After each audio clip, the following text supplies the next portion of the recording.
Whatever you do, still the world and its attachment, the issues of the world doesn't leave you.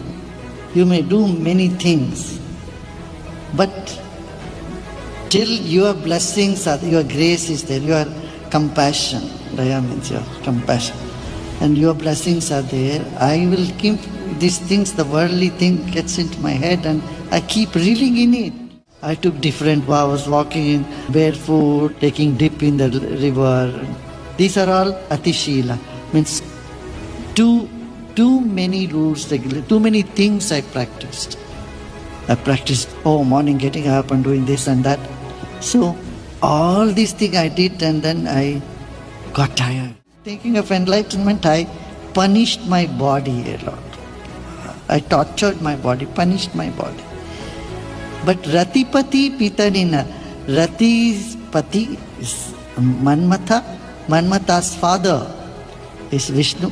Till your blessing comes to me, nothing of this will work. So everything depends on the grace and your blessings. Whatever you want, but unless there is grace, nothing works. Till your blessing doesn't come, these things doesn't work. Meditation, and I did practice silence also.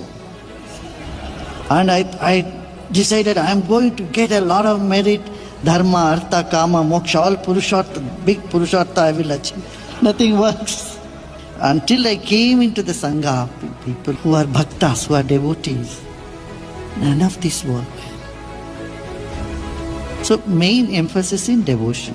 Anatha bandhu is, unless you feel you are totally orphan. Orphan means I have nothing else, only divinity. And Lord is the relation of the Anath. Anath means you have nobody to rule over you, only one divine. The divine is ruling you. Then Anatha Bandhu, and he is your great friend. Unless you make divine your close friend, your dear friend, feel that connectivity with the divine, all this substance, whatever you do, will not work. That means if you are just simply sitting, meditating without getting connected to divinity, it's not going to work. A devotee will never think injustice is done to him or her. Should not think. You know why? The moment you feel injustice has done to me, your bhakti starts drying out.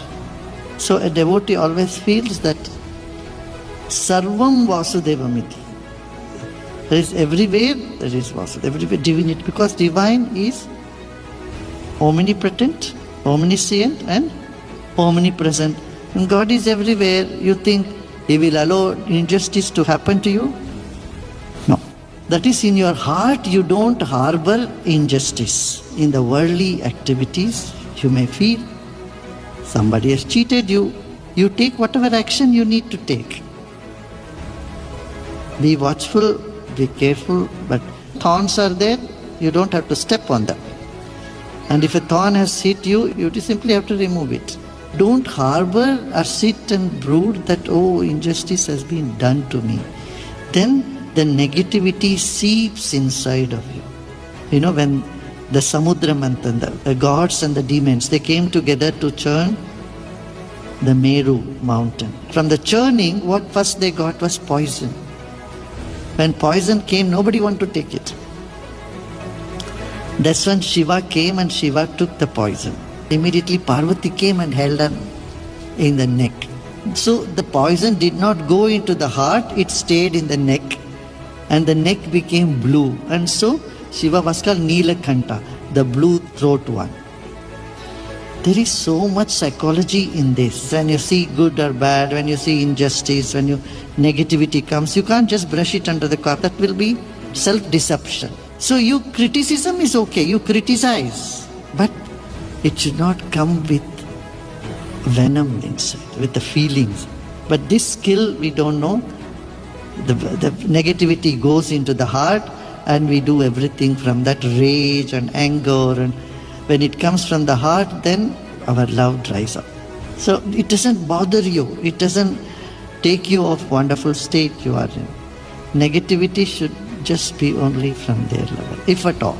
So if you keep looking to perfection everywhere, it's not going to exist.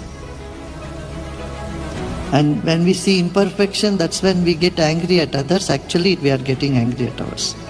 So, keeping your emotion pure, at the same time able to criticize is, I am telling you this, it's not an easy job, but that is where sadhana and all this satsang, all this helps you. This knowledge will help you. As I said, you have to be in the sangha, and people are there, everybody is devoted, the energy is different. And that energy, you just come in, you feel uplifted. Remember, don't harbor injustice in your heart. If it is there, take it out and put it out.